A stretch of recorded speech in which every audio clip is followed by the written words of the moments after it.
All right, guys. We we are live, and we are live for another edition of Live and Uncut. Um, hope you guys are doing well, and hope you guys are ready for the show. Sit back, relax, and we're gonna have a good time tonight. Normally, I am joined in the stream by a bunch of miscreants who join me along. A bunch of my miscreants in my Discord server who joined me along the way. Tonight we are not going to do that. We're gonna start off a little bit different. Tonight we're gonna start off a little bit differently. Um as you know, we've had a lot of situations kind of going on here at the channel. So tonight, we're gonna move forward from we're gonna move forward from these things. I'm gonna address this real quick, real simple. All I gotta say is, moving forward on this channel, you're not gonna hear any references to people who have been conquered, or who we have talked about before and who we have moved on from. You will not hear any reference to them. If they appear in the chat, they will get the simple deleted. They will be deleted, and that will be the end of that, pretty much. But now, one sec. But now,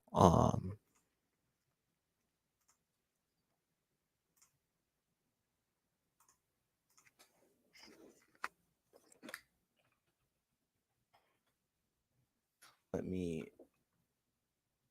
Oh, what the fuck? What the fuck?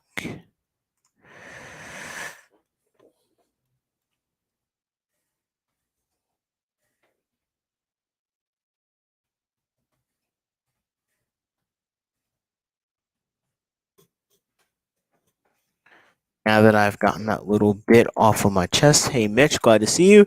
Now that I've gotten that little bit off my chest, I'm gonna open up the floodgates to anybody who wants to join into tonight's show. Anyone who wants to join into tonight's show.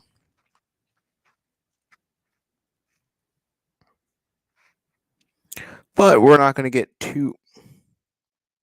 But we're not going to go too far off topic, and we're going to get started with our show. Hope everyone is doing, guys. And like I said, we're going to get back to normal, essentially.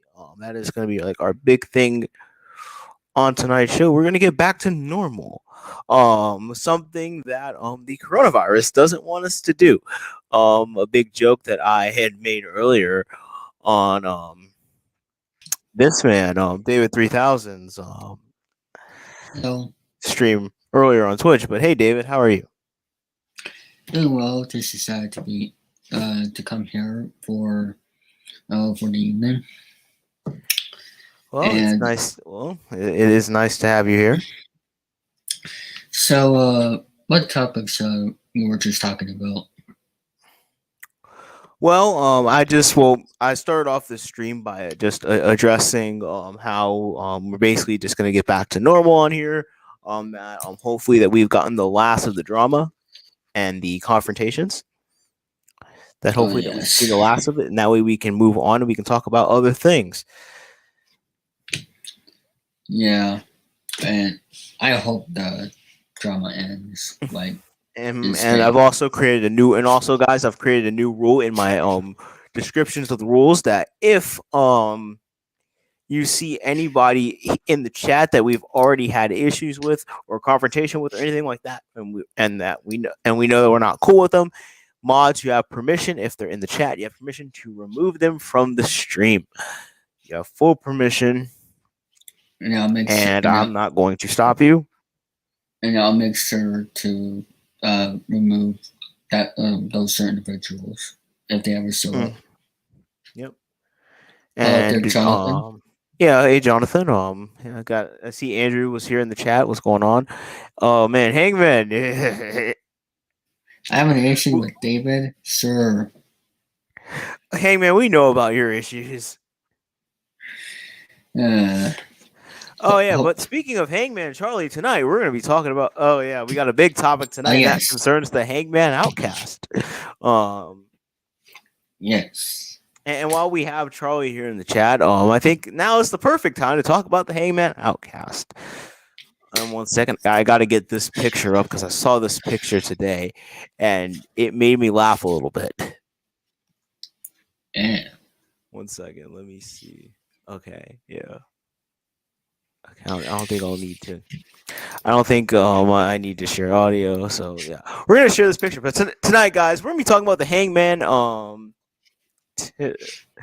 Oh yeah. You did say you're at work. So yeah, you take care. You just sit tight and you just listen to everything I say, Charlie. You're gonna have a good night. I'll tell you that much about it. But yeah, we're gonna be talking about tonight. We're gonna be talking about the Hangman Outcast, the show hosted by this man. The same man who in this picture looks like he's hoping that one day, who's looking like he's having a midlife crisis, and one day he knows deep down he's going to end up being a sex education teacher on a live stream show. Okay. That's funny.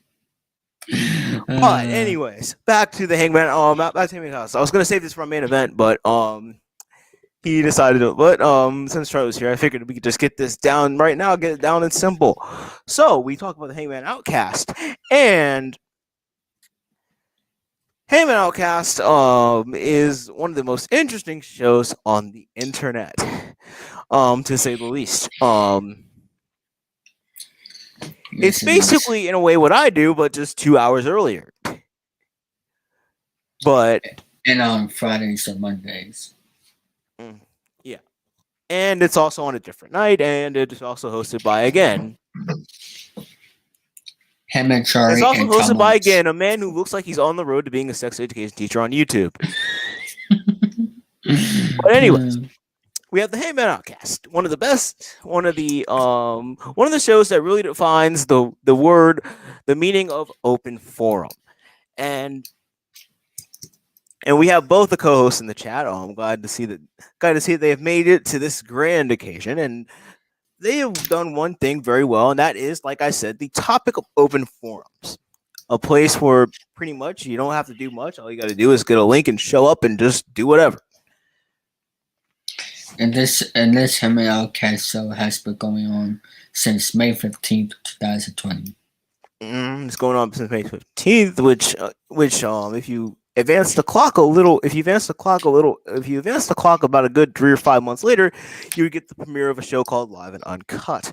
But oh man, we got Jack. Greetings, phenomenal one. Yeah. But yeah, Jack, I gotta ask you, what do you think of this interesting picture of Charlie? I actually saw that on Facebook. I don't know what he reminds me of. I just can't pinpoint it. Who he reminds me of.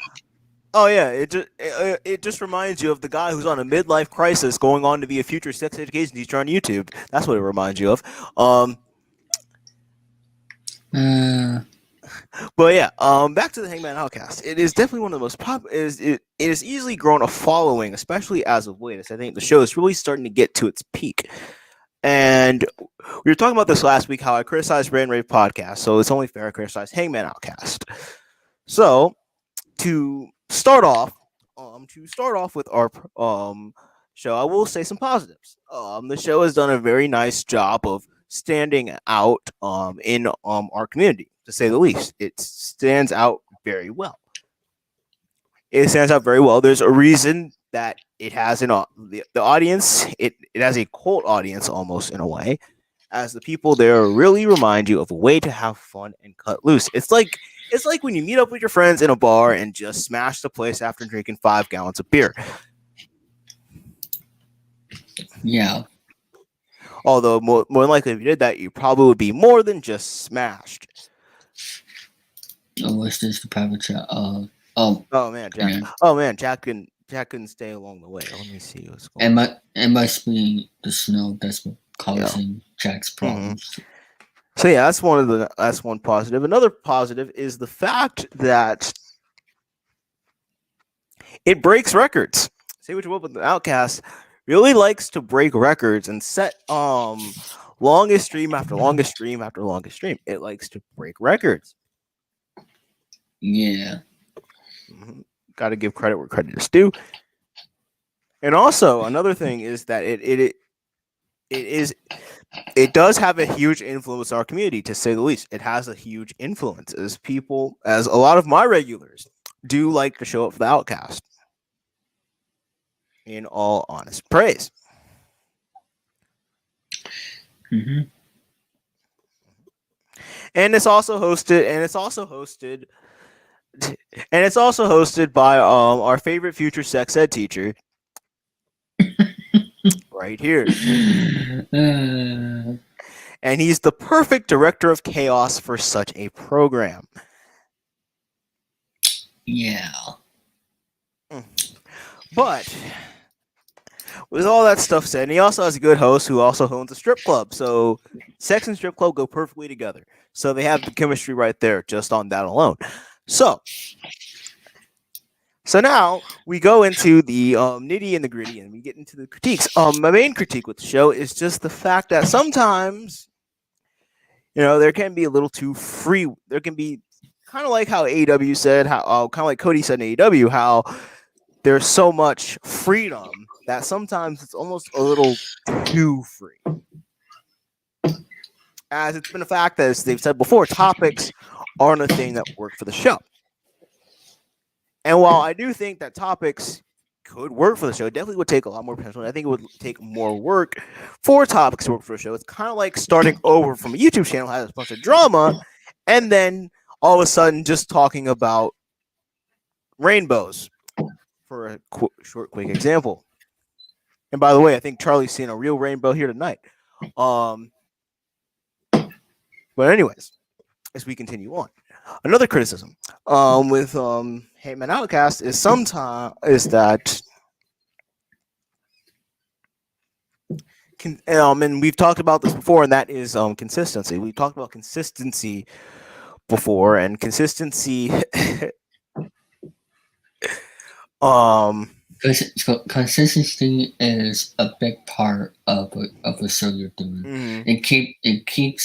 It keeps the show going, and so that way the viewers can still continue to watch. Yeah, it went from one day of the week to another day of the week, and now it's like once every couple weeks or one every weekend now. And the show, and don't get me wrong, the show does good things. The show has given a lot of people, and I give it credit where credit due, the show has given many people platforms. We cannot deny that fact very much, but we have to keep it, But overall, the show is still I want to say it's still in a warming. It's in a warming phase, and it's a very tough phase for it. It can be a very tough phase for the show. The show is still trying to find its direction.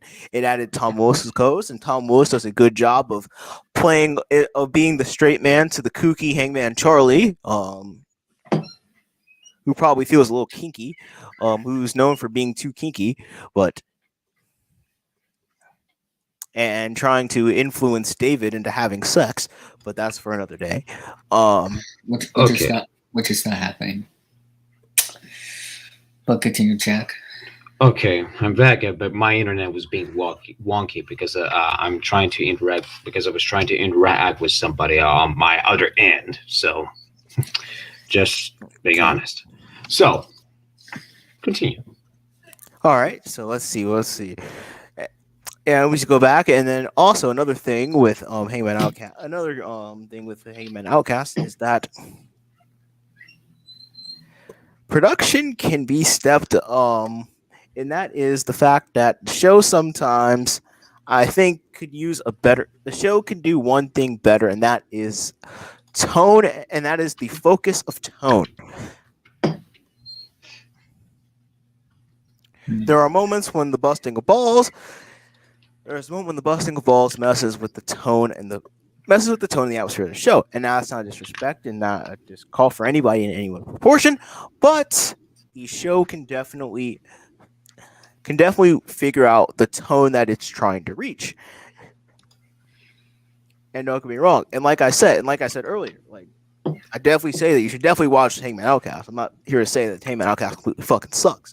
Not true, of course not, especially because I appear on that show every now and then, so I'm not going to say it straight up sucks. Mm-hmm.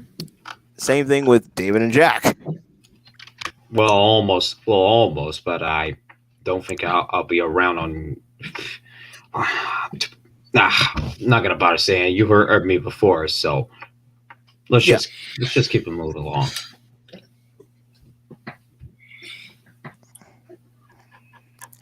As we have a debate about who's more entertaining streams in the chat, I see that you guys are having pretty much fun over there with that little chat debate. But yeah, Hangman Outcast. It goes in many directions, and you never know what you're going to expect. Overall, you should watch the Hangman Outcast because it is an entertaining show. But just keep in mind, you better be prepared for anything and everything to happen on that show. That is just the beauty of being in a stream hosted by, of course, our future sex ed teacher.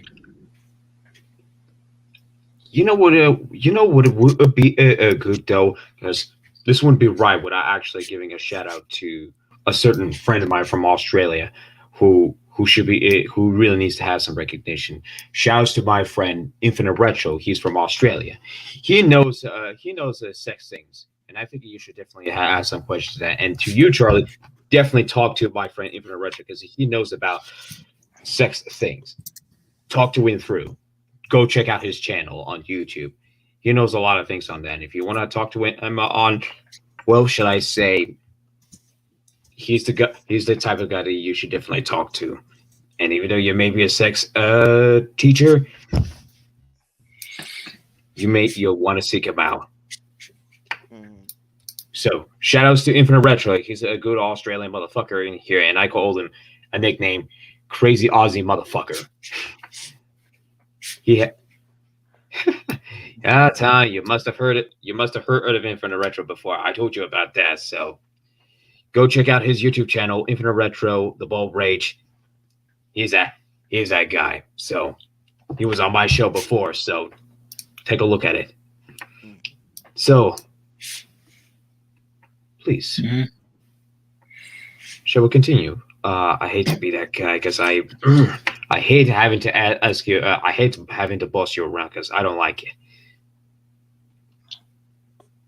It is. It honestly is what it is. I got no. It's no big deal. Anyways, Jack, how was your day?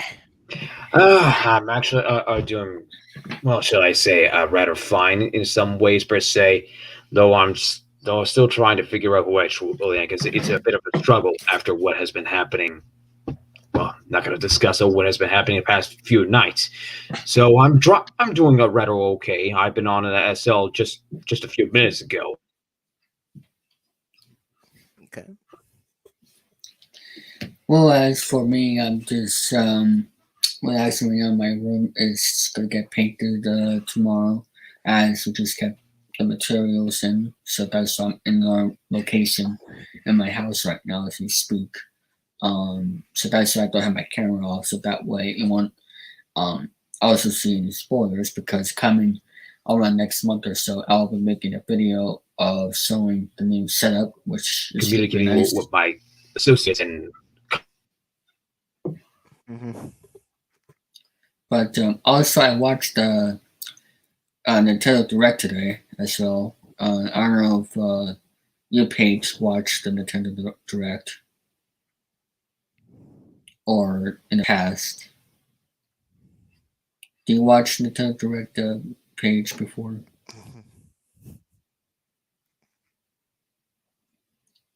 Paige? What'd you say? I said, have you ever watched like the Nintendo Direct before? I don't think I have. Well, basically, what the Nintendo Direct is that it's basically Nintendo just does presentations of them showcasing games that's coming out, and I watched that earlier today.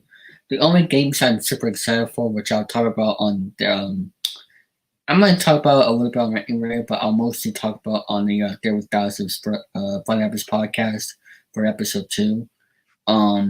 The games I'm looking forward to is there's a new Mario Golf game coming out for the Nintendo Switch.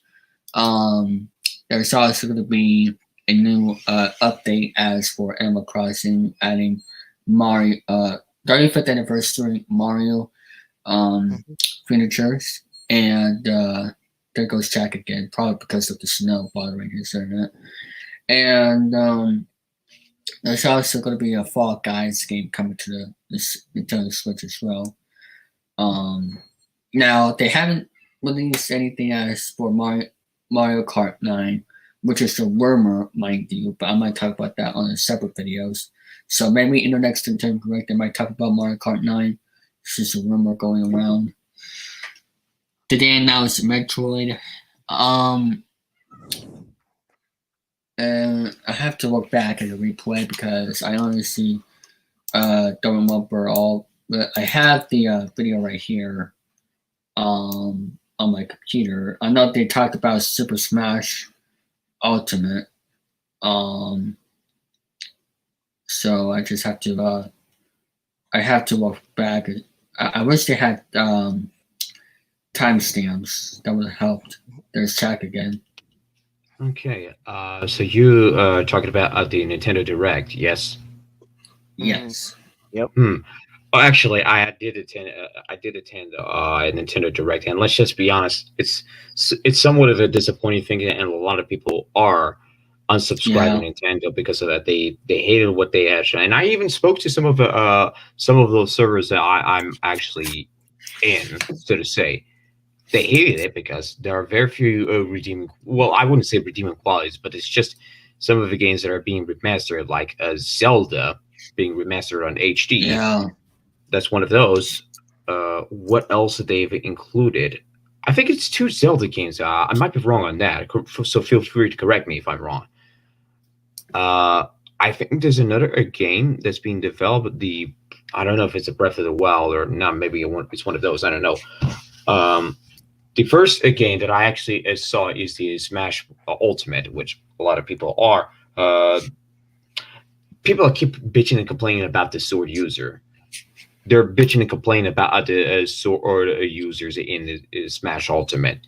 They had 8 Fire Emblem characters, more specifically the sword users.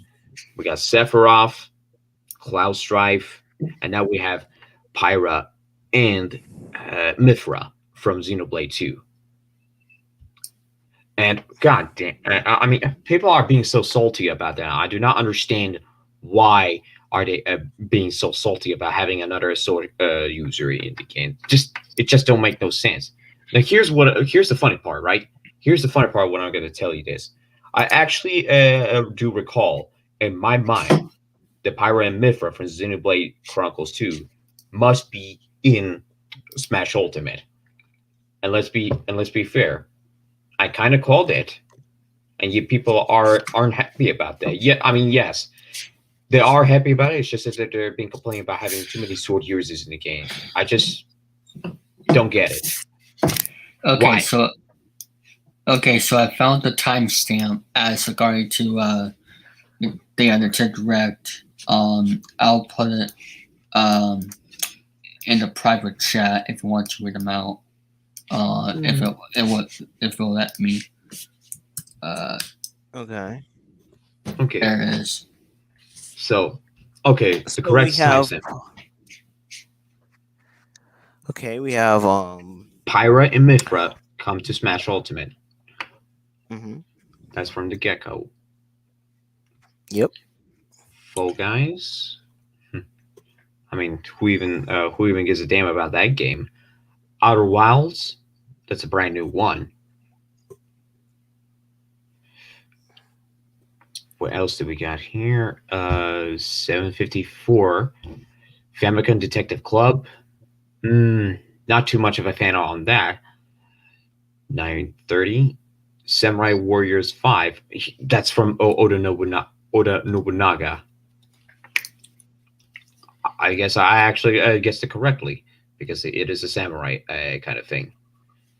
1050. Legend of Mana Remaster.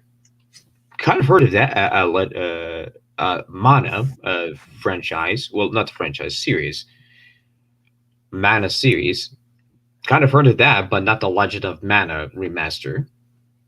My kind of fault. 12 minutes mark, exactly 12 minutes. Monster Hunter, because I immediately recognized it will be presented by Capcom. Rise, brand new game. 15 minutes. Mario Golf Super Rush.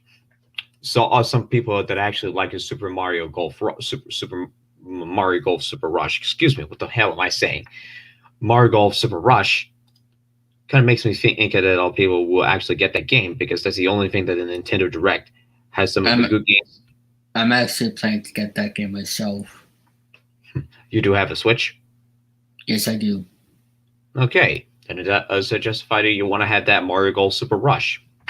Fair enough. And even I spoke to some of the people who's from UK actually wants to get that game, even though he doesn't have a Switch. Funny how that works, huh? What's next? 1745 Tales from the Borderlands. Heard of that game? It was on PC, Xbox One, and PS4. Why is it getting on Switch? I had no idea. Should have been there from the get-go. At least it wasn't Tales from the News, but that's the story. That's another story. 1815 Capcom Arcade Stadium. Oh, you know I love some of the old classic Capcom arcade games.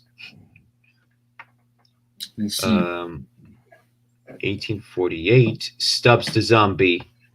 I heard of the Stubbs the Zombie, but I've never even played that game. So being on Switch may actually give some people ideas what it is. What's next? 1920. How coincidental we're getting close to that. No More Heroes 3. I actually saw the footage on. I'm still a little bit. I'm actually kind of skeptical about the No More Heroes 3. How it'll end up. How the product will end up being, given that it's been in development due to coronavirus situation. Guess we'll have to wait and see until the release. 240 Neon White. I'm not entirely sure how to feel about that. 2145 DC Superhero Girls. This is the problem that I just saw. And I actually spoke to it on another server. I mean, phenomenal. You're gonna kick out of this one. Why some people, even if we're Nintendo fanboys out there, and I hate using that term, but Nintendo fanboys actually hate the fucking feminism because they're trying to push the goddamn feminist agenda for this particular game, DC Superhero Girls. Like, really? Just really? I don't understand why the feminists thought it was a good idea to push that feminist agenda for Nintendo games to push that DC Superhero Girls. Like, I just don't understand it, bruh. I just don't understand it. Okay, so next one is 2310 Plants vs. Zombies Battle. I actually heard about other Plants vs. Zombies Battle, but not this one. Not this one, though. This is brand new. And 2430 Metopia. Heard of that one. 26 minutes Animal Crossing Mario with Mario items. Bit of a crossover, but why do I even bother caring? And 2745 it just cut it out there, so so it's not fully. Well, you know what I mean, David. It's not fully. Let me fix that. 2745. Okay. Okay. I can fix that.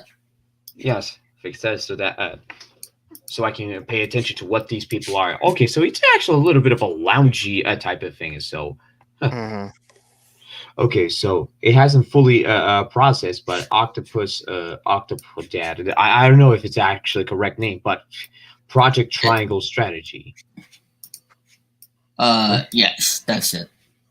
Okay, that is correct. So 3245 Star Wars Hunters. Don't think I heard of that one. Although I believe it was originally from Nintendo DS, but somebody can correct me if I'm wrong on that. What's next here? 3325 Knockout City. Bit of a boring. It feels like it's a Fortnite kind of thing. I'm not entirely sure why does it feel like it's a Fortnite. Just so clear, I don't like Fortnite, but continue. Yeah, none of us really do a goddamn Fortnite yet, so we get the idea. 30 World's End Club. Ugh, it's from the goddamn Zynga. This kind of instantly makes me think of that. Why didn't I thought about that? They're a terrible gaming company. 3640 Hades. I think I'm gonna get that on Steam at a certain point in time. Now it's being released on Switch. Didn't thought about that. What's next here? 36 Ninja Gaiden Master Collection. All 3 games are from Ninja Gaiden games, as far as I'm aware of. Yes. That's what I believe. Yes. So that's what I believe. All 3 Ninja Gaiden games will be out for these collections. So that's what it says. Okay, so I got that one right. 3850 Hyrule Warriors Age of Calamity. That has to be spin-off of a Legend of Zelda, as far as I can take it. 3940 Bravely Default and Ghosts and Goblins Resurrection. Oh God, just thinking about that Ghosts and Goblins, it just instantly pisses me off. More so than any other games that I can actually possibly imagine. Just being honest with y'all, it's the most frustrating and difficult game that you have to play. Hey, what's next? Saga Frontier, and then Apex Legends. Not entirely sure. What any of you wankers really don't like Apex Legends. So none of you like Apex Legends. Fair enough. Next one, I think I got this one before. 4145 Legend of Zelda Breath of the Wild 2 said it is not yet ready. People are rather disappointed for that because they're waiting for the sequel. 4240 Skyward Sword HD, which is what I mentioned that, and they're reutilizing it for the Joy-Cons that it was originally released on Nintendo Wii in 2011. And finally, we get to this 47 minutes mark. Splatoon 3. A lot of people are actually kind of excited for the Splatoon 3, but for me, I'm not a Nintendo fanboy, so I'm not even entirely sure what it will be. But I do believe that when you start off from the desert, it kind of makes me think of a lot like Arizona. For some strange reason, I'm not even kidding you. Yeah. Just for seeing that kind of visual, just makes me think a lot like it's from Arizona. But I don't know if it's actually going to be an open world type of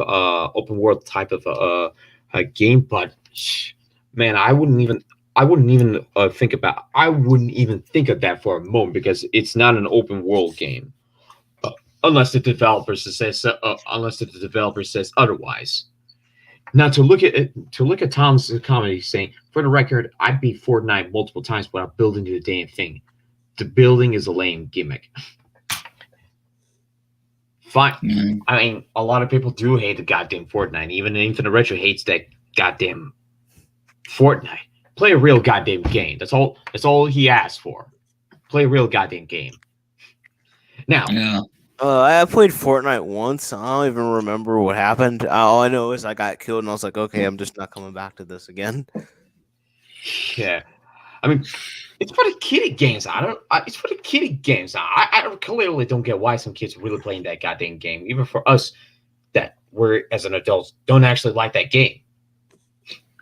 It's trash. All I see is these gameplay footage of these kids playing Fortnite all the time, and I'm just like, yeah, I'm not getting myself involved in this. Well, I can kind of understand why some even the younger ones wouldn't like to play Fortnite, because even us kids play because it's free. No shit, Tom. I guess remember, it's on the Epic Games Store, so they claim it's free on Epic Games Store. So why the fuck should we get that game for free? Because it's goddamn stupid. For real.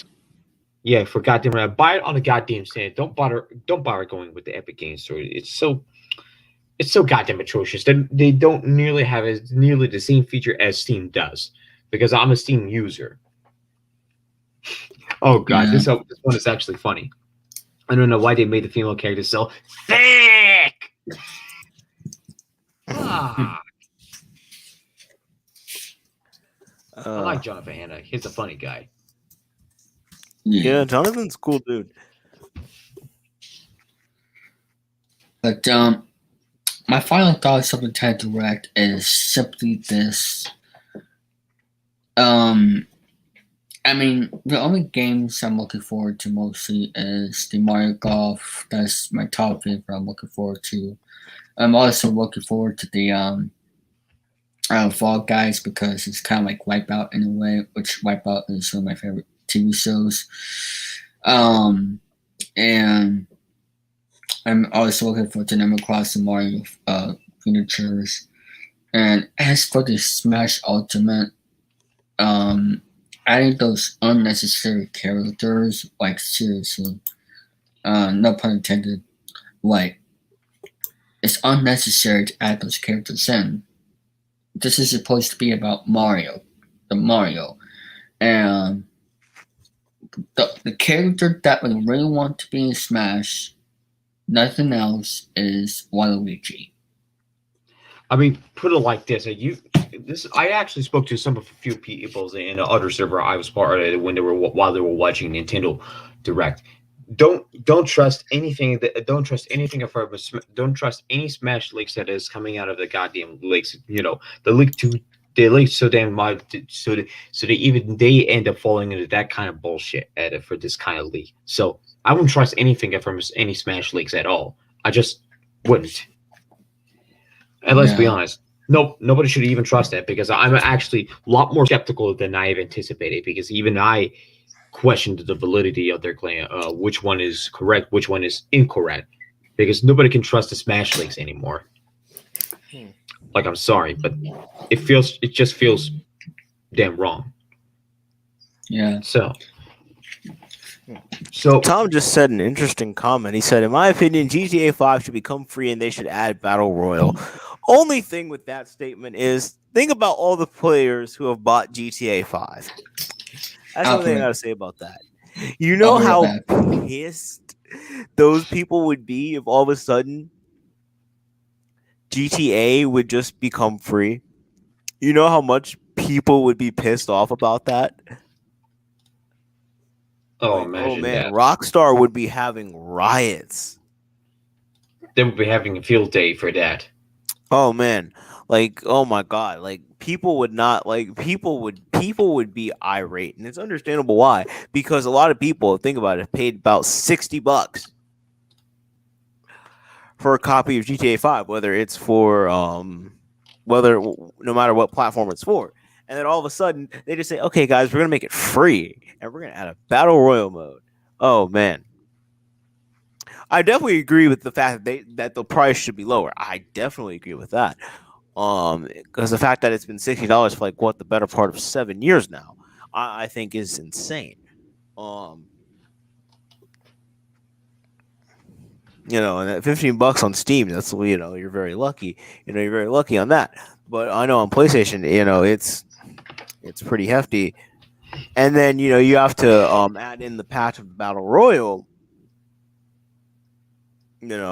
They could probably do what Red Dead did, where they could have like Red Dead Online for free, but then you probably would still somewhat have to buy the game for it, because it probably would still require the game to play somewhat.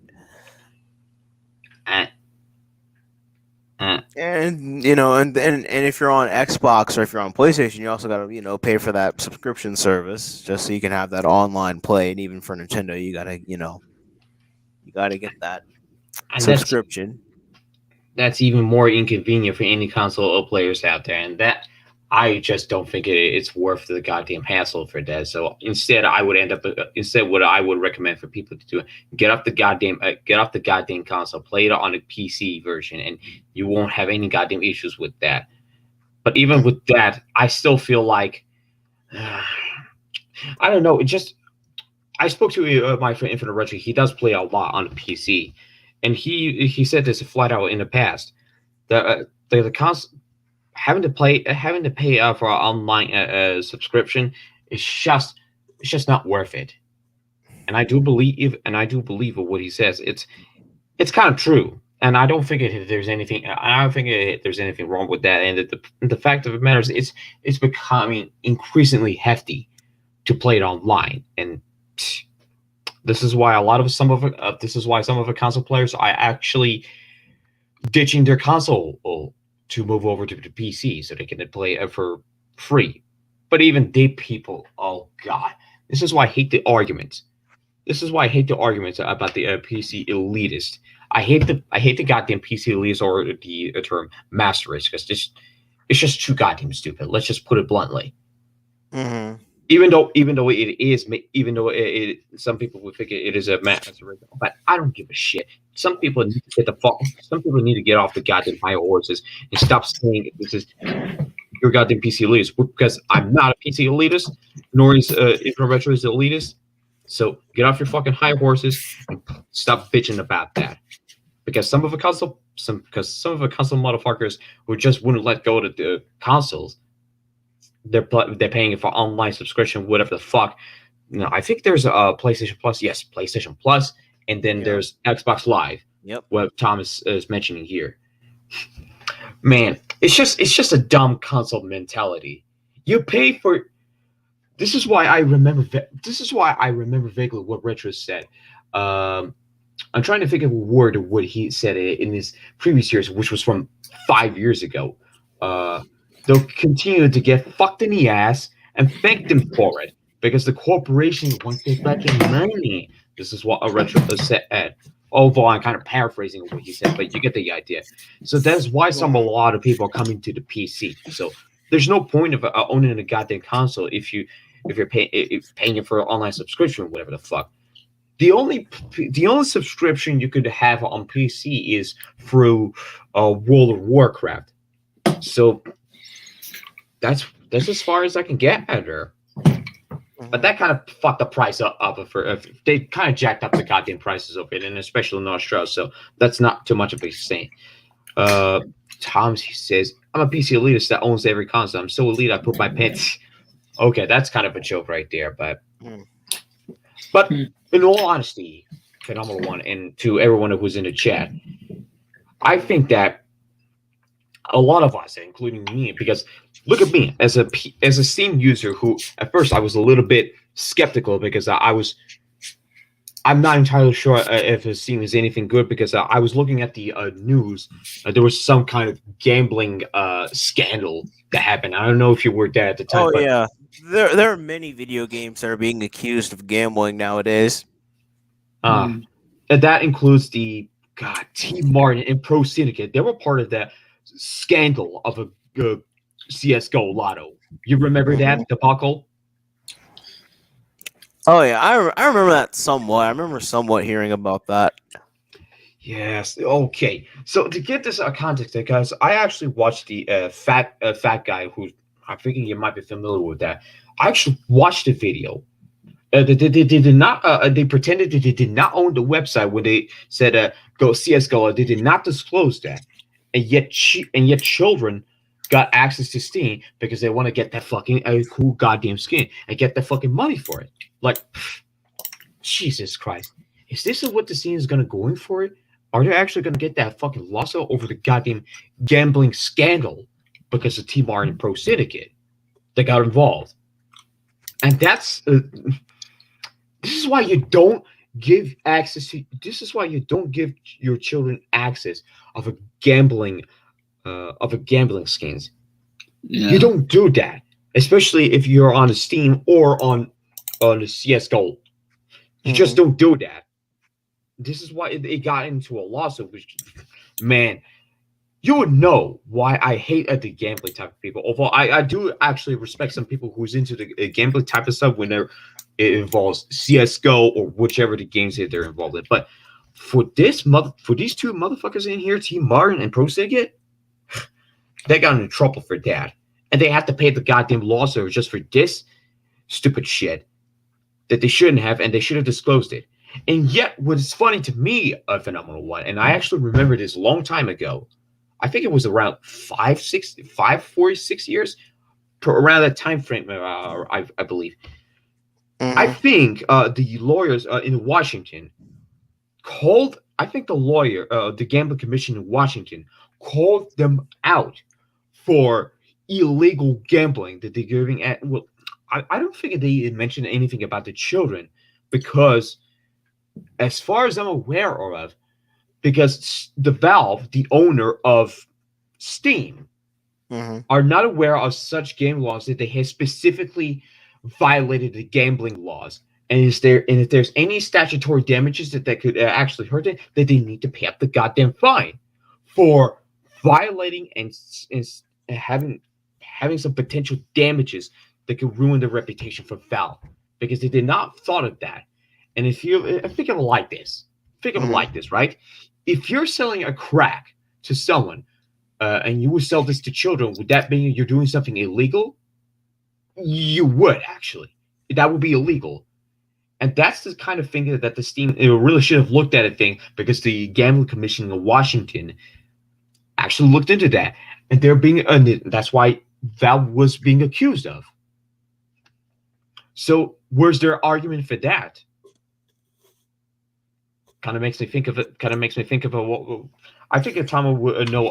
I think the Tom would understand why I'm coming for this, because the law, especially in this day and age, they got to look into this and they have to regulate the gambling, because any other countries, especially in European markets, have to regulate the gambling, especially in gaming space, because you don't give children access to do something that could be part of a gambling that could potentially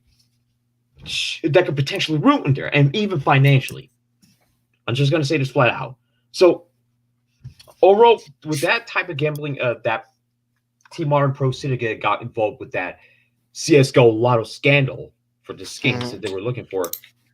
In overall, what are your thoughts on my analytical perspective, given that they should have reconsidered what they're going to do for the gambling skins? I'm honestly, in that situation, I'm honestly indifferent about it. At this rate, it is what it is. I really haven't kept up with CS:GO too much to really kind of give a whole stance about it. Mm-hmm. So it kind of just falls in that it is what it is for me. Read on fake news that Epic Game Store sell drugs to.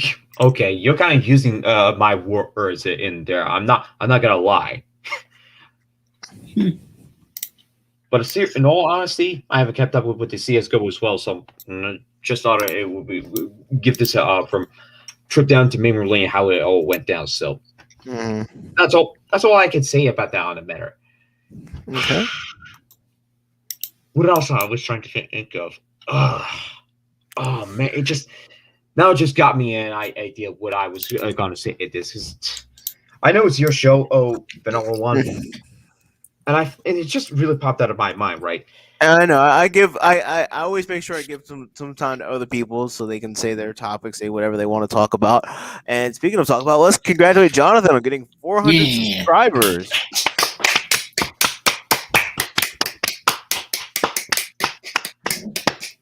Congratulations, man! 400 subs. How does it feel? Tells me I'm doing something right on my channel. Hey, I told you get to 400 in no time. It only took me a day. Yeah, I told you it wouldn't take long. But okay. It just popped out of my mind. So I'm gonna give you a little bit of a history area because some of you may remember this at the time when, particularly most of the people who are Mortal Kombat fans here would know what I'm talking about. This when Mortal Kombat 9 was announced to be released in America, Europe, and in Australia, they announced that at the time because it was available on PlayStation 3 and Xbox 360 However, the Australian government in 2011 decided that game should be banned because they did not have a rating system over there. They used a movie rating. And you know what's funny though? And this is why I actually first watched Infinite Retro's content, because he was legitimately pissed off at the time when the Australian government banned that game to be sold in Australia. Remember that? I heard something about that. I don't know if I exactly remember that, because I think that might have been. I might have been kind of dipping out of Mortal Kombat in, because there was a point where like I just didn't pay attention to Mortal Kombat a whole lot. Well, I kind of phased out being a Mortal Kombat fan after toxicity in the community after the release of Mortal Kombat. But I'll tell you this, Phenomenal, is the fact that when the Australian government decided to ban that game, Infinite Retro was legitimately pissed off. Like, he was going all in, like, what the fuck? Like, legit. He just legit was pissed off, and rightfully so, because the Aussie Mortal Kombat fans couldn't get their hands on the game. And you know what's the stupidest thing?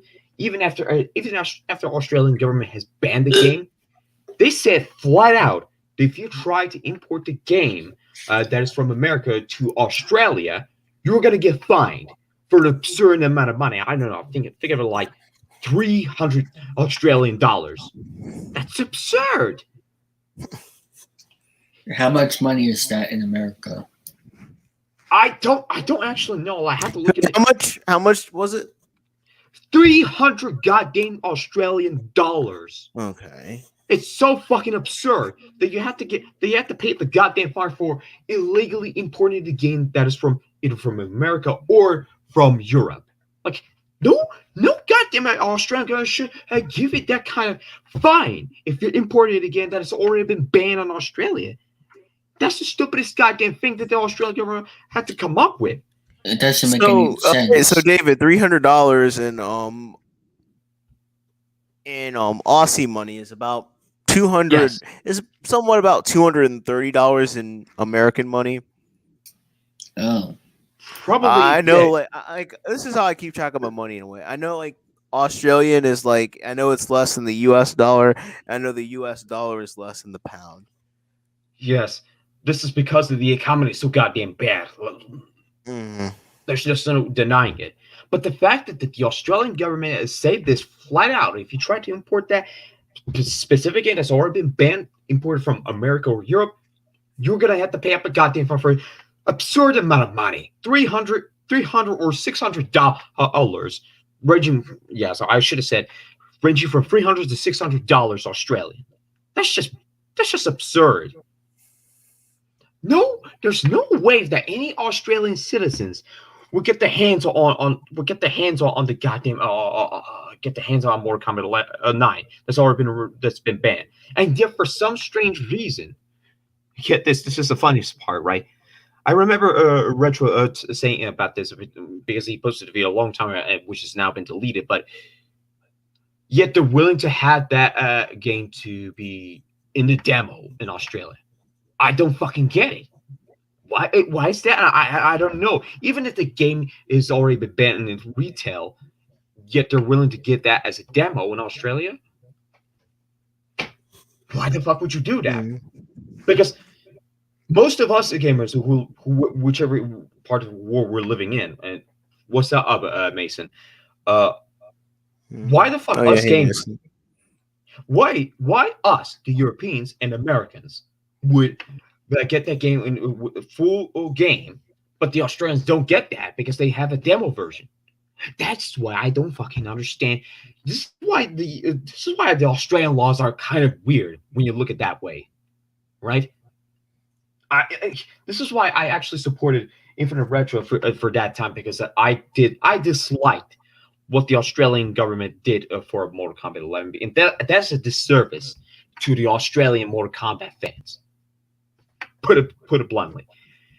Then after, because keep in mind, Infinite Retro was a hardcore Sony fanboy. He used to own PlayStation 3, and he had shit ton of them. 900 PlayStation games in his library. Shit ton of them. Talk about having a talk about collecting most of a PlayStation for your collective for its life cycle. Some of the games are rather obscure, and some of these are Japanese exclusives. So, not surprised that. And I don't know if he included the digital. Oh, yes, he must have had. He must have included. Fuck, I can't even think of it right now. There must be some of the digital games that's been in the PlayStation 3, his PlayStation 3, and then his physical copies. His physical copies of PlayStation 3 he owned. He sold it about, God, I don't know how many of it, because it was so much money that he could make off of it so he could get back to the PC. And I think it was around, I'd say about, I think I might be lying to this, but he sold his PlayStation 3 and most of his 900 games about 450 Australian dollars. Wow. He sold PS3 console and 900 physical games for 450 Australian dollars. Oh wow. Tricky. Hey man. Good evening. We're talking about gaming, right? Yes. And I'm giving a little bit of a backstory of how I followed Infinite Retro's content back when Mortal Kombat 9 was banned in his home country, Australia. I think you told me this before. Correct me if I'm wrong. Yes. Oh wait, didn't you tell me? Wait, I'm trying to remember if you did tell me that the game got banned off of his country. Yes, I did. Mortal Kombat 9 was banned in his home country, Australia. Oh, yeah, there we go. Now I remember. Yeah, yes. That I do know. Yes, because now I'm giving a bit of a backstory how I actually started following Infinite Retro's content back when Mortal Kombat 9 was banned in his home country because of stupid governmental reasons that I did not like.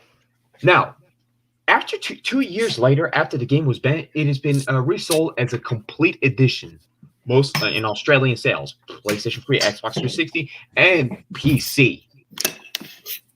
And I think that the Australian government did the right thing by listening to Australian customers, because that they would not put up with that bullshit after what has been happening. Now, another part, this is why I think there's after that happened, a few months later, I think this is something that I'm trying to remember. Now, I don't know, most of you haven't followed Infinite Retro, but I'm gonna get this straight to the point. Well, there's been some kind of discussion about the technological I'm trying to think of it. That these hackers were trying to get into Sony's. Just keep in mind, this was in 2011, after the game was banned in his home country. That these hackers, and I think I'm reciting the lines of what he said here. I'm trying to think of it really, really hard. Okay, here we go. But get fucked, because if you're gonna be so stupid and actually said these things, these hackers aren't the only ones to blame, then there's something wrong with you.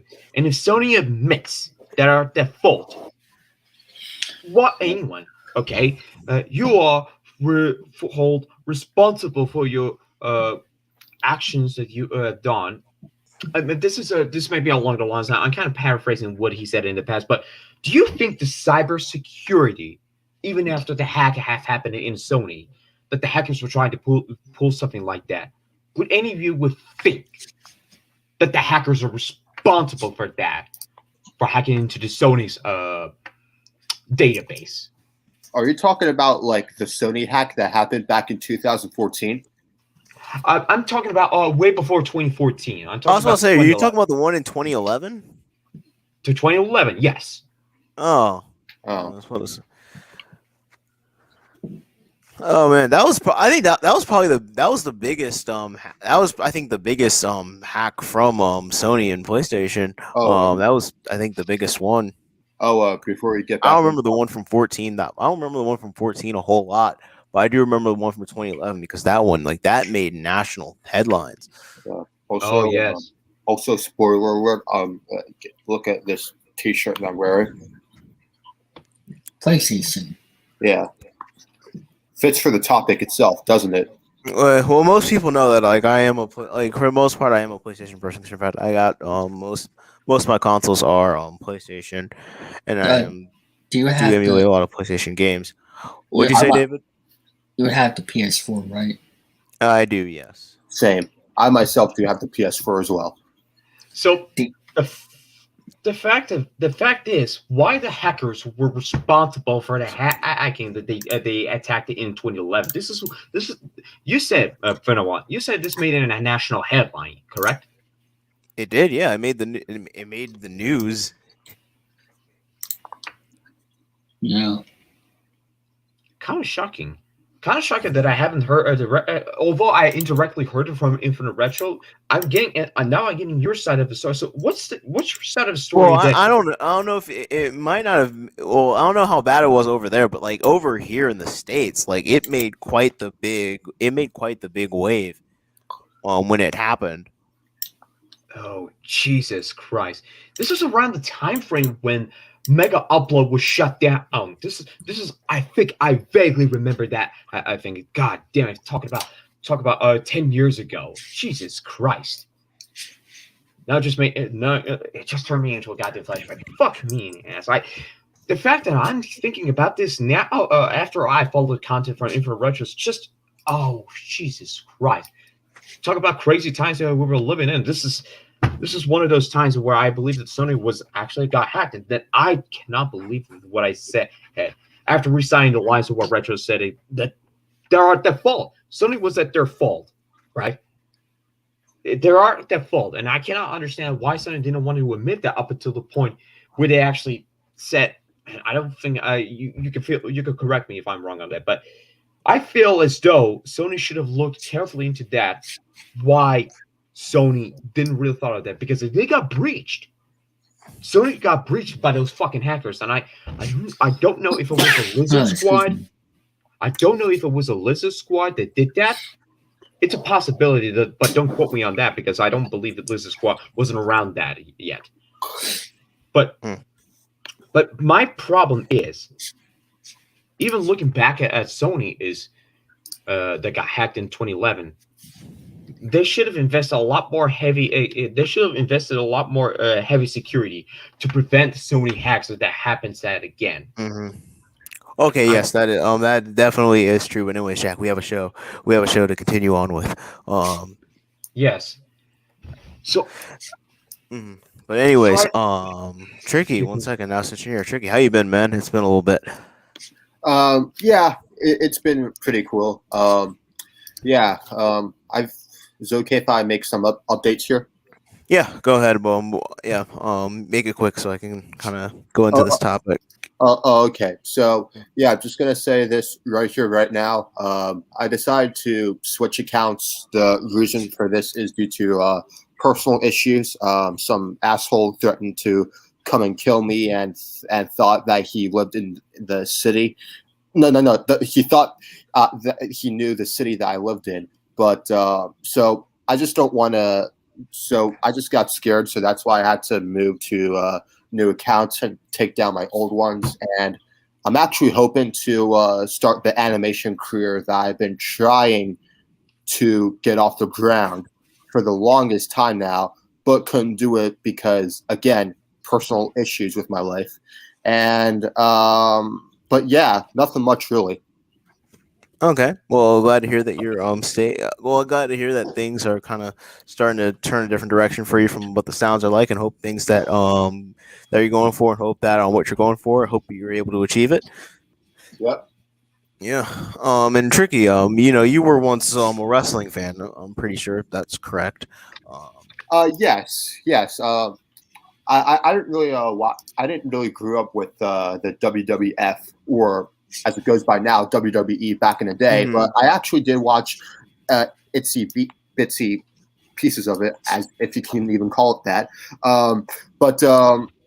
I actually became a fan of wrestlers like Dwayne The Rock Johnson, DX, Triple H and Shawn Michaels. They're part of DX, and Stone Cold Steve Austin. I actually watched clips of that good shit on YouTube. Sorry if I'm not speaking correctly. Well, I actually watched some of that stuff on YouTube from back in the day. I was like, oh, wow.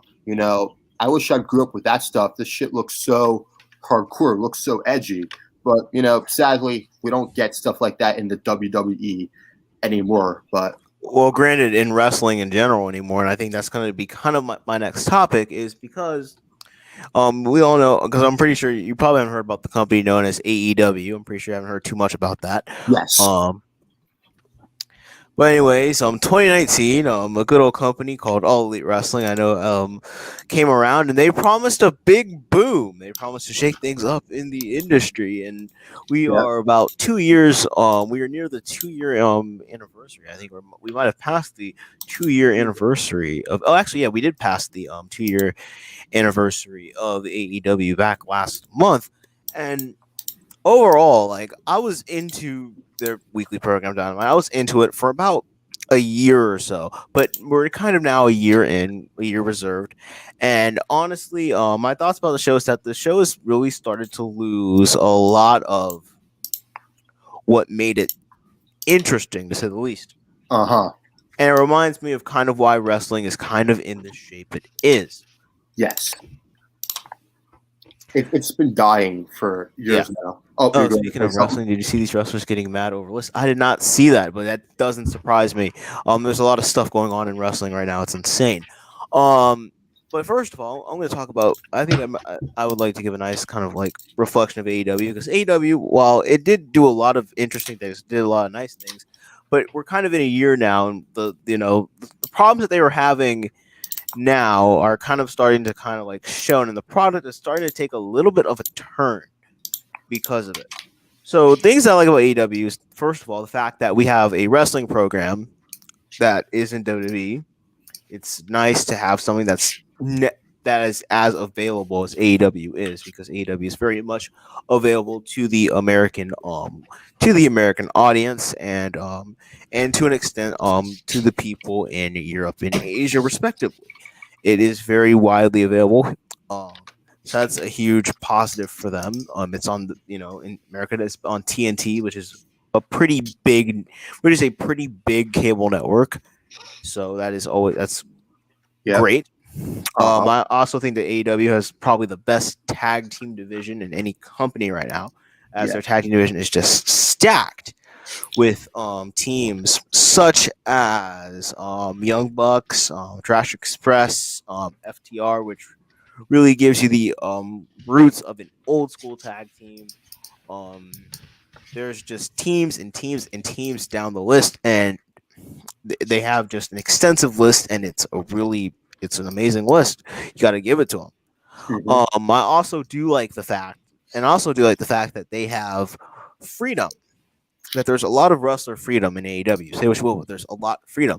Promos aren't scripted like they are in WWE, so you have to give them props there. Promos aren't scripted, so promos feel more natural. They feel more loose, and personality can be easily injected into those promos. So you have to give them that. And say what you will, but they also have a packed roster, not even just in tag teams, but in singles wrestlers in general. They have a very stacked roster. But this is where kind of the problems and kind of all the stuff that, like, you can praise the company for, and you see these problems kind of start to come in. First of all, the biggest problem that I have with AEW is that it's too much for a niche audience. It only appeals to a niche audience. Yeah. Like, say what you will, but like, Tricky is the definition. Tricky would be the complete definition of like the most widespread of like farthest away from casual fans you can get. No doubt about it. That is true. Like Tricky is like, he would be a casual. Same thing with Jonathan. He would be a huge casual. And for people like that, this AEW doesn't exactly appeal. It wouldn't appeal to them kind of like a Royal Rumble or a WrestleMania would in that regard. Don't get me wrong; those are two high standards. But for a company that has announced that they were going to shake things up and that they were going to be like this next coming, up and coming, and like this was going to be like the second coming of the Monday Night Wars, all this kind of stuff, you really have to push that kind of standard. Mm-hmm. And it's safe to say that they really haven't done that. Yeah. It's very much safe to say. And don't get me wrong, the company is still, like I said, the company's only like 2 years old. But considering the fact that it's had 2 years, it's gained its following, and it's had time to really develop its stuff, and it's had really time to develop its style. It's time to kind of step things up a little bit and try to reach more of the casual fans. Because the fans they have right now are the fans that will watch pretty much any kind of wrestling you give them. Those are the hardcores of the hardcore. Like, not many casuals are tuning into the product week in, week out to make it one of the best programs. Don't get me wrong, the show hit over 1 million viewers in its first 3 weeks, which is good for another company, because no other company except WWE would ever reach that kind of a stat. So that's obviously very great to see and very great to have, but only since then that number has been reattained once every weeks or so, which is definitely does show a sign of kind of stepping things up. Another hugely big call with AEW is the fact that if you're a fan of women's wrestling, I don't think AEW is the product for you. Which, and I'm not saying this to be sexist or anything. Like, sexist or anything. Yeah, I know where you're coming from.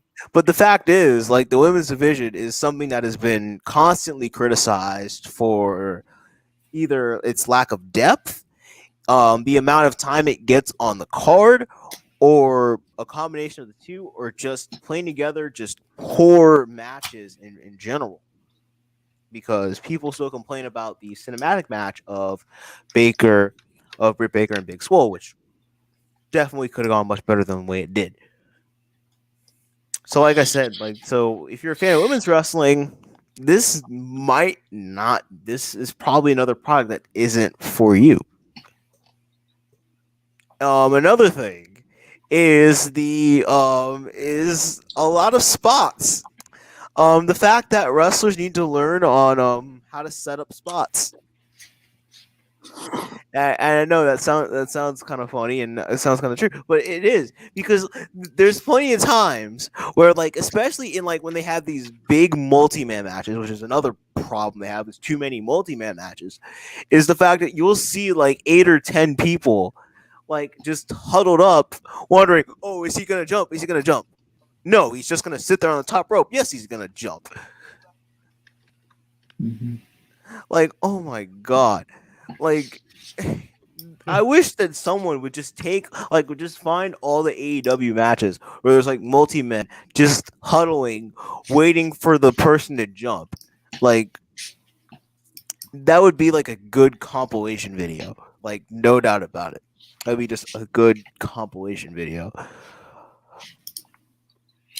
Very interesting. This is something that kind of for some time ago, I've been thinking about this, even since you brought up the wrestling thing. I've been actually following my longtime friend, who I know who's from Missouri, actually posted the information in regards to, thinking about this now. This was from 2012, around the time frame. This is still wrestling, yes. Okay. Around the time frame in 2012, I got the information from my longtime friend that said that Vince McMahon has become a billionaire once again. Like, I mean, you're gonna continue? No. I wasn't gonna continue. You're going ahead first, Tricky. Okay, well, I mean, the thing is that like Vince McMahon, when he cares about the money, I mean, you have to keep in mind he's been like that for a long time. I mean, when we look at the things in the past, like, he was doing something good, but in this day and age, man, I did understood my longtime friend that he doesn't like Vince McMahon because of his sheer stupidity. That he even actually outright said that they want to be next Disney. Isn't that funny, though? Phenomenal One. Isn't that funny that Vince McMahon want to be the next Disney? It wouldn't surprise me, considering the fact that like WWE does have it has its own movie studio. They've tried to produce cartoons on many occasions. Oh It's yeah. pretty soon before they just buy a TV network. Oh yeah. Yeah. About that, yes, that actually did happen. They did try to buy a TV network, but it wasn't just the WWE. It was also the UFC. Now, for those who don't know, if you watched one of Leon's streams back then, I actually talked about this. WWE and well, I'm mostly going to talk about the WWE since this is about wrestling. I don't know if I'm not sure if UFC is also wrestling. If that counts, it Well, looks like it's UFC is more mixed martial arts. martial arts. Yeah, that is what I see it as. But WWE, they attempted to buy G4. Mm. Yeah. Interesting. Yeah. Now, for those, so basically, they attempted to buy G4, but then the deal fell through. It didn't happen. Well, I'm glad it didn't happen, but I think it didn't happen. Maybe it's because of the Comcast and NBC Universal merger, but I don't know. But who knows? They attempted to buy G4, but it didn't happen. So I just want to explain why this doesn't make any sense and why I'm glad it did. What does video games and wrestling have in common? The only thing that they have in common is the WWE games itself. But really, they still don't have anything in common. I mean, video games, it's just a fucking interactive invention where you just control characters and you do a bunch of random shit that's not in real life. Like wrestling, all you do is just like beat the shit out of people just for entertainment, just so your audience can go nuts over. Yeah, I kind of see where that going because I never was a big fan of wrestling, even though I only watched a couple of wrestling scenes. But as a foreigner, I'm not that much of a wrestling fan. I want to make that clear. Now, after Vince McMahon has mentioned that they want to be the next Disney, I don't think this is anything. I don't think they're going to be the next Disney. Even after he made that statement, I think that's just going to be the bigger downfall after that. And then you see the point. It became a turning point for Phenomenal One. The turning point has been made. That a lot of people hate. They hate the wrestlers that doesn't have their own personality. And as time went on, they explicitly said, and I think I remember this correctly, they explicitly said that they don't want to include any harmful content in there. As far as I'm aware, those bloods and all that. Mm-hmm. That is what kind of I have no idea what to make of it until I realized they must have done it in the bad goddamn faith. And I feel like, yes, Tricky? Oh, sorry, I didn't mean to cut you off. But I was going to ask, wasn't there a rumor going around back then where Disney was going to buy the WWE? Oh, shit. Oh, yeah, there was a rumor about that at one point about Disney buying WWE. But there's always rumors about Disney buying like so many things. Yeah, I don't think it will make sense for them to buy the WWE. I say this because Comcast, they currently own rights to their shows. Well, except for if you're talking about SmackDown, SmackDown currently airs on Fox, but Comcast, they currently air rights to their shows such as the WWE Raw. I think NXT, but they own rights to those shows, and from what I've been hearing, Raw has been airing on USA Network for years now, and I think some of their WWE stuff are going to be part of Peacock. They're going to be moving from the WWE Network to Peacock. So, yeah, that's why I think it's not going to make sense for Disney to buy World Wrestling Entertainment. And I kind of do agree with that. But then again, Disney does own some interesting properties in it. I did hear something about Peacock having WWE Network. I think that's going to happen. It's supposed to happen by, I think, April. I think so. Sounds about right. But back to AEW.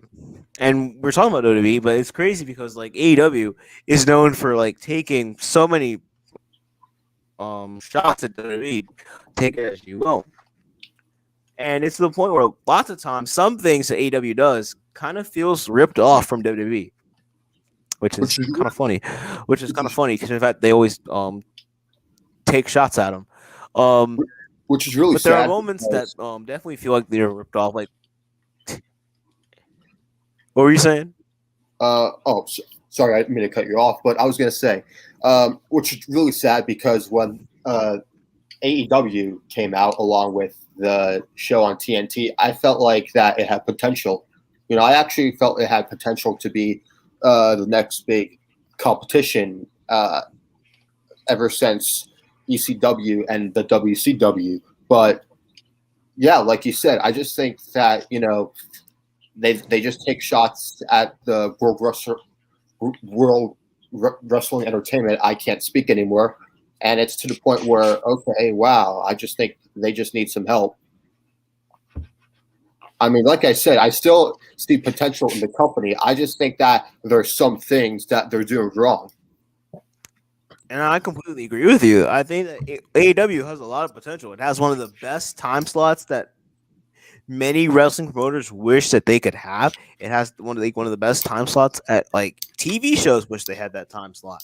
That's one of the best time slots it can have.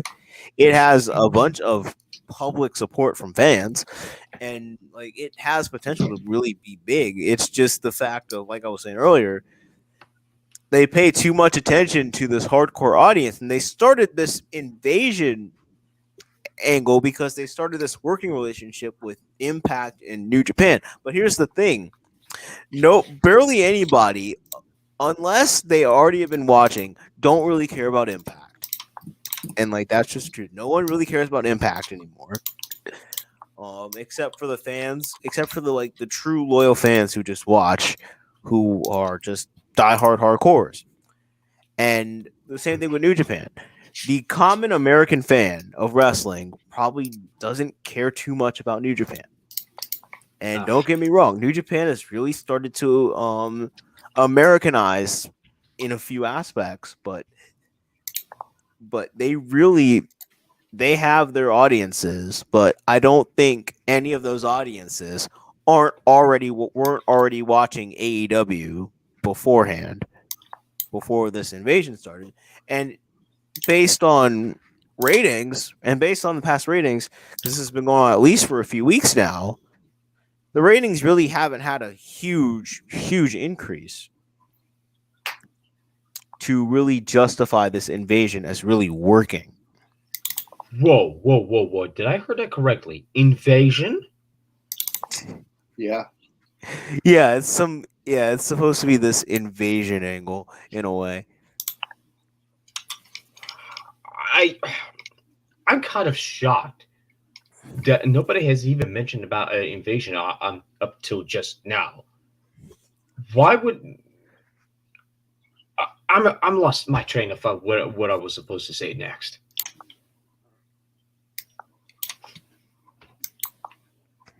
You could continue. Mm-hmm.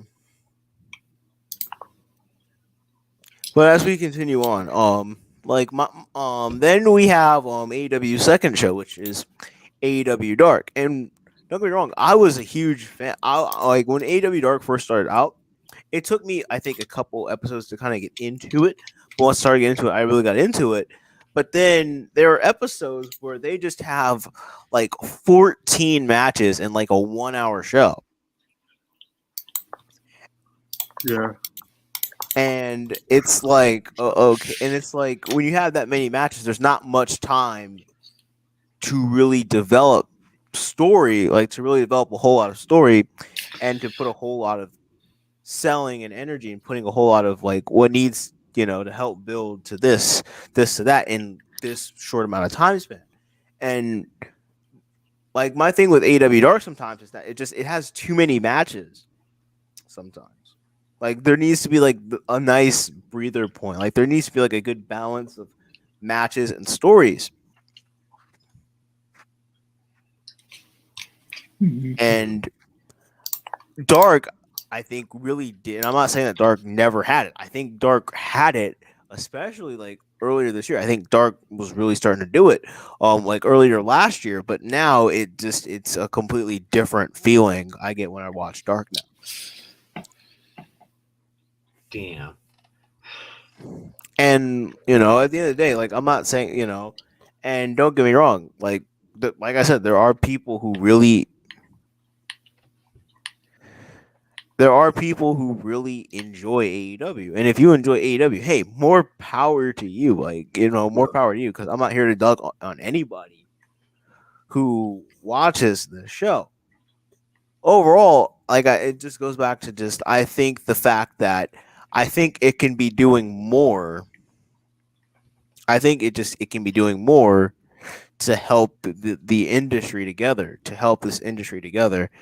And not only that, to help wrestling as a whole. But sadly, it isn't shaping up. It isn't shaping up the way it should have, and I think that's kind of for the lack of a better word, they're in stagnation. Am I wrong for me to say that? To say that they're in a stagnation?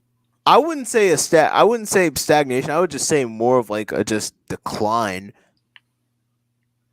More of a just like a decline, but in a way, this decline has been going on for the better part of 20 years. Mm-hmm. So it's been going on for quite some time, and don't get me wrong, like there's been great moments in the past 20 years. I'm not saying like there's never been any great moments in the past 20 years, because there's been tons. And tons of great moments in 20 years. It's just the fact that like wrestling is just, it's in like this, period. Like, and don't get me wrong, like, wrestling has always had like its spells where like the business is just not good. The mid 90s, I think, is the best example of just a wrestling period that was a lot of people really can call a dark age. Yeah.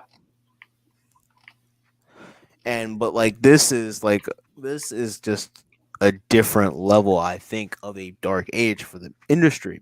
And I do think that there is a ton of great wrestling out there, and there are a ton of great wrestlers who are in this industry who have potential to be huge stars in this industry.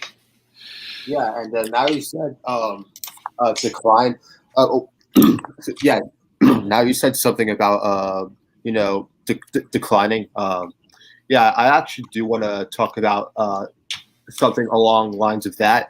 So, but yeah, like what would happen if the WWE does go out of business, and what are my feelings about it? I'm not saying it will go out of business, but I'm going to talk about what if. So the thing is that,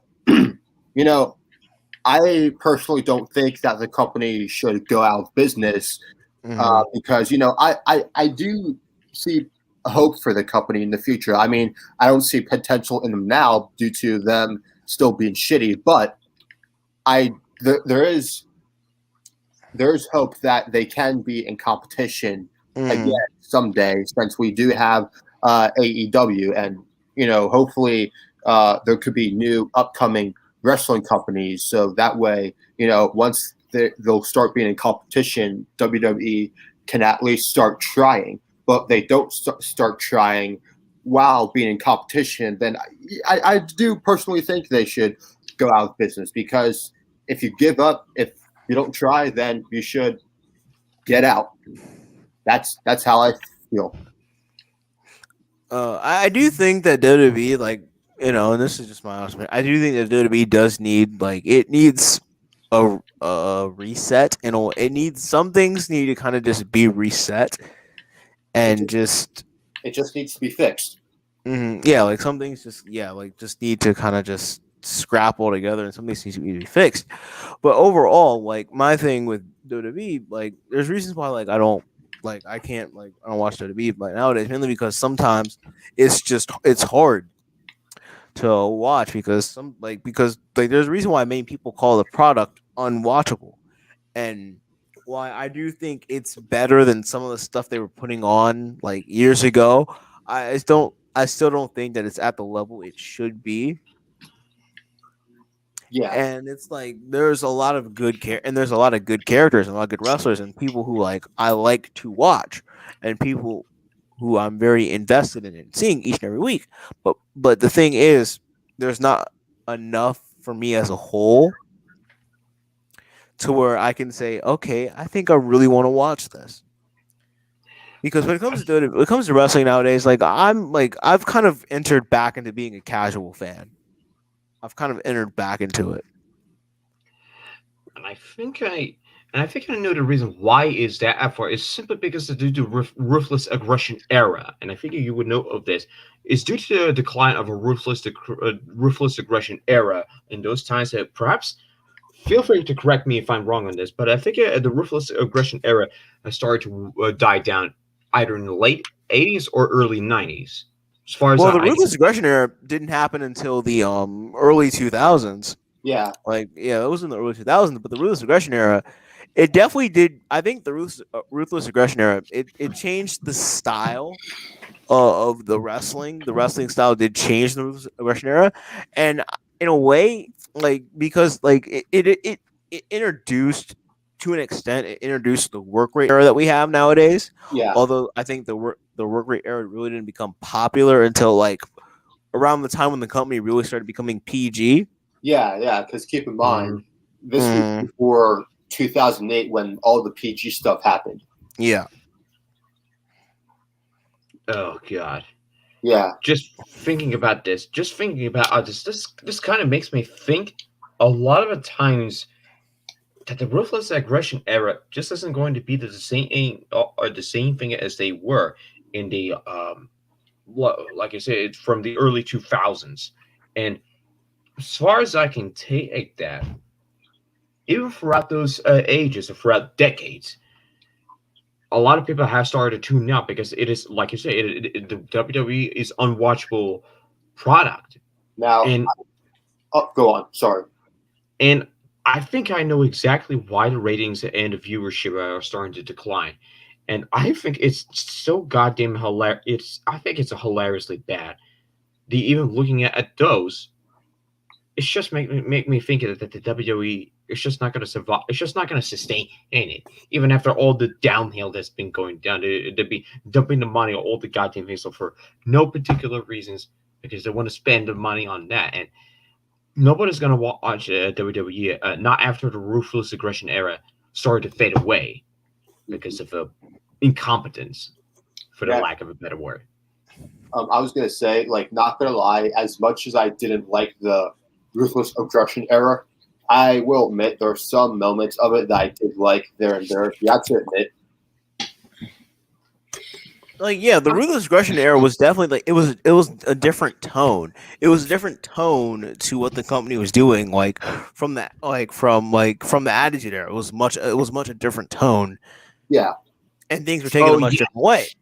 But I do, and don't get me wrong, like, do I think the ruthless aggression era completely sucked? In my opinion, I don't think it completely sucked.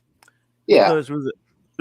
Because I grew up with the ruthless aggression era. Like, that's like, I grew up with that. Yeah. So like, and that's not me saying that with like a personal preference to it, but there's a lot of stuff that, like, I go back watching now, and I'm like, okay, like, because like the match qualities because the matches for the most part were still pretty decent. Yeah. And for most part, the roster was still very stacked until the better part of like 05, 06, when the roster, I think, really just started to decline in terms of overall star power. But there's a lot of good stuff that was still there. Yeah, yeah, in the ruthless aggression era, and that's why like when the decline considers like I don't really consider the decline of ruthless aggression era. While there is a such decline in that era, I really wouldn't consider the decline to really hit because the decline I think was much more noticeable when the PG era really kicked in like the late 2000s. I think the decline was much more noticeable. yeah. It was the decline. It was a steady decline, but then like nowadays, especially like like in 2014, 2015, that decline it was very steep because that's when we started hearing about Raw reaching record lows. And you hear like just abysmal ratings, like just ratings that like just were just completely bad. It was that time like it was just really not a good time to be. It's not a good time to be a wrestling fan. It like back then it just sucked. Like I remember I even stopped watching during that time for a little bit because I'm like, I can't. But yeah, like you said, the ruthless aggression era. It's not like the worst thing ever. I mean, yeah, I didn't like it, but I didn't think it was horrible. I didn't think it sucked, because like I said, there are some great moments there and there. I'm going to bring up one example, The X, because that's my favorite wrestling group. I just think that, the ruthless aggression era, I mean, to give credit, like some of the stuff from the WWE did suck way before it hit PG, but you gotta give credit. At least they were trying. They were trying to be hardcore. They're not trying to be PG. I mean, sure, the majority of it had parts where they were not trying, but a little bit of it is where they were actually trying. Because I mean, that's. I'm pretty sure you get where I'm going at. Yeah, I get what you're saying. Mm-hmm. Sometimes I kind of wonder why would a bother going down with that route? It just doesn't make any sense to me, and I'm kind of perplexed. I'm kind of perplexed by the fact that some of these people doesn't understand how the business really works. Yes, so I get that some people really want to continue running their business, but they can't run the business without understanding how the true business works, especially when it comes to the wrestling wrestling company. And especially not after the fact that the Attitude Era that's gone. I wouldn't say gone awry. It's more like the start to fade into obscurity after I don't know for how long, and I feel like you could correct me on that if I'm wrong on that. But didn't Attitude Era fade away in the 90s? Late 90s, yes. Okay, they faded away in the late 90s. Okay. Well, actually, no, it didn't fade away in the late 90s. It faded away in the early 2000s. It started in the late 90s and it faded away in the early 2000s. Okay, so right around the time frame when the ruthless aggression era, I think around the time when ruthless aggression era formed and after the Attitude Era faded away in the early 2000s. Okay, that kind of makes sense. I believe that most of the wrestling companies would understand how to operate it financially, how they're gonna get the stars get to work in, how to make sure they have their personalities, to have a big ratings in there. It doesn't really have to happen all too damn often. Maybe if they actually had to give this a show for at least once a week, whichever the time of day would be, could be either a Friday or Saturday. Doesn't matter which one of these two will work. Could always work on a Friday or Saturday. It could always work like that. But I feel like this just doesn't form the same way as they once were. I mean, did they do it every day when WWE was keep the show running? I don't think they did. I don't think they had a show every day. No, not every day. Okay, so they didn't run a show every day. Yeah, it was like they had like 2 shows a week. I think they had like 3 or 4 shows at most. I think. But then again, I wasn't too much. wasn't too much familiar with attitude content because that's not what I grew up with. I grew up more on the ruthless aggression era side, but I like how we talk about wrestling and our chat just straight drops. That's also kind of why I wanted to talk about wrestling because it's crazy the wonders wrestling will do for your chat. Yes. Although, because we had like 10 people in here. Now we're down to 4. It's great. It's just great. Like because it gets the people who like aren't watching. It gets them out. It gets them out. I mean, let's be honest. Even sometimes the topics can be actually boring for some strange reason. I'm not even gonna lie. Even my stream, when I talk about certain things, I did tend to get bored. But unless certain things does happen, my viewership aren't gonna go up. Yeah, I wanted to see how much my chat would drop if I started talking about it, and it dropped. So like it did its wonder, and plus it got some of those trolls who were probably gonna try to troll it. It got them out. So not necessarily surprised. Like it's a good troll. It's a good troll. It's a good troll repellent.